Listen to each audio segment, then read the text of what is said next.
Jai Gurudev, today we are discussing a very relevant topic, the challenges faced in the modern day Kali Yuga warfare. While battles used to be fought on the battlefield, nowadays we see warfare in the form of account hacking, manipulation, and creating a false narrative in workplaces and families. We are joined by an art of living expert and an officer of Vedic Dhamma Sansthan to share their insights. Welcome, Jai Gurudev. Thank you. It's a pleasure to be here.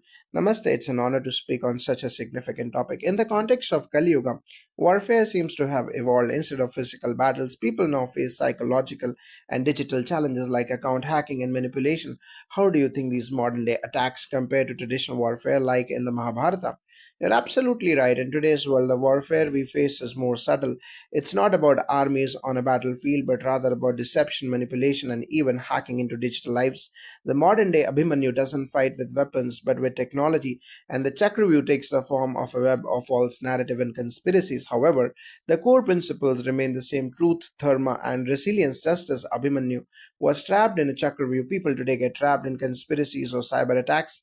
But instead of succumbing, the solution lies in strengthening the inner self through spiritual practices like Sudarshan Kriya, Pranayama, meditation, and Seva. These practices help one maintain equanimity and rise above the chaos. That's a powerful perspective. How does spirituality help someone who knows that they are being targeted or manipulated in their personal or professional lives? The beauty of spirituality is that it grounds us in our true nature.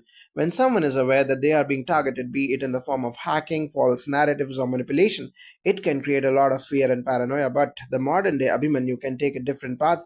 Instead of getting entangled in the web of fear and reacting aggressively, they can turn to spiritual practices by continuing with practices like Sudarshan Kriya, Sandhya Vandanam, Gayatri Japa, and Agni Karyam. One aligns with Dharma. These practices are designed to purify the mind and keep one centered no matter the external circumstances.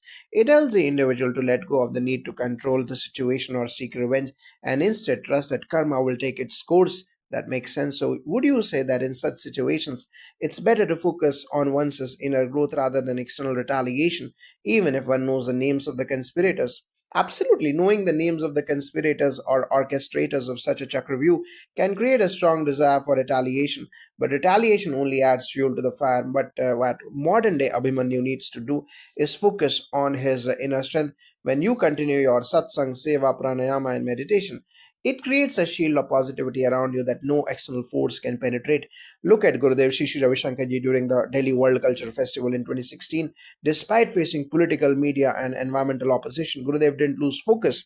He continued with his vision, staying rooted in his spiritual practices, and the event was a grand success. It shows us that no matter how complex the chakra view, if we stay focused on our dharma, the rest will fall into place. That's an inspiring example. Gurudev has always emphasized the importance of staying positive and focused despite external challenges. Can you elaborate on how practices like Gayatri Japa, Trikal, Sandhya, and Upanayam help in such challenging times? Yes, these practices have a deep significance. The Gayatri Mantra is known as a mantra of illumination, and in strength, chanting it regularly, especially during the Trikal Sandhya, morning, noon, and evening, creates a protective aura of spiritual energy. It helps in purifying the mind and keeping one's focus on the larger picture. Instead of getting bogged down by temporary challenges, the Upanayam ceremony symbolizes the beginning of one's spiritual journey through regular Gayatri Japa and Sandhya Vandanam. We strengthen our connection with the divine, which gives us the resilience to deal with any situation, be it personal or professional.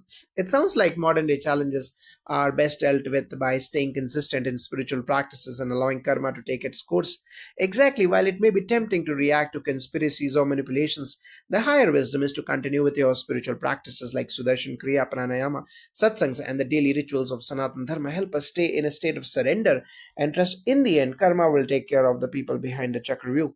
Thank you both for sharing your such profound wisdom. It's clear that in the modern day Mahabharata, Abhimanyu doesn't have to fall in the Chakravyuh but can rise above it through spiritual strength and inner peace. Namaste. It was a pleasure to share these insights. Thank you and Jai Gurudev.